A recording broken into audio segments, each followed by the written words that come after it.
Humans are so needy. We have so many needs. The thing is, many of us have been conditioned to believe that our needs aren't important or that other people's needs should come before our own.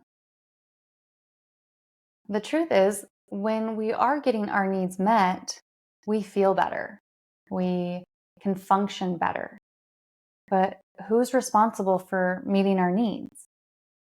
I believe that we are. I believe I am responsible for getting my needs met, for identifying what I need, what I value, and giving that to myself, or communicating what I need with somebody else. When you start a home yoga practice, you might feel embarrassed or unsupported and aren't quite sure how to communicate what you need in order to develop this consistent home practice. Certainly, other members in the family might think it's weird or woo-woo, or you're trying something that they don't understand. And maybe they want to make fun of you, or they don't support you, they distract you during your time. The way that you can communicate what you need effectively is to use nonviolent communication. Nonviolent communication is a process of first observing, feeling, identifying the need, and requesting that. So for a home yoga practice, it might look like I have a need to feel my best self.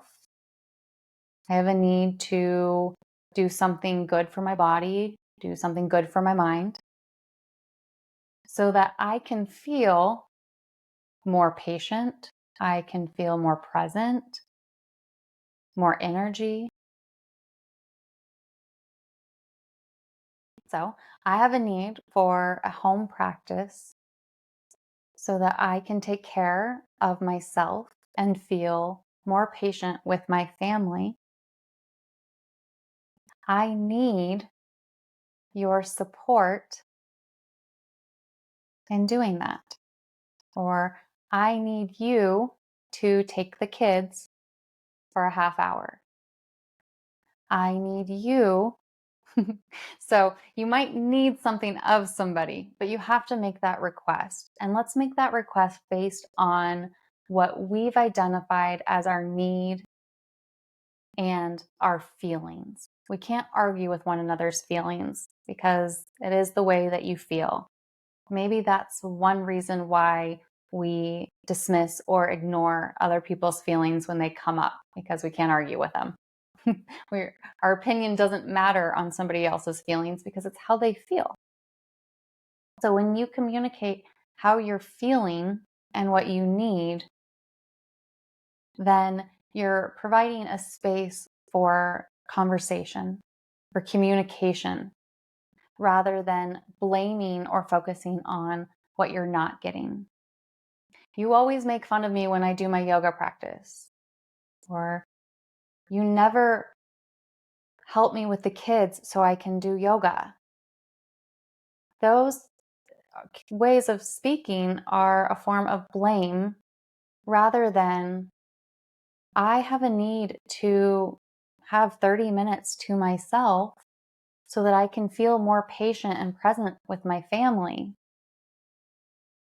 Can you please help me with the kids during my yoga practice? Whatever that looks like for you. Everybody's situation is going to be different.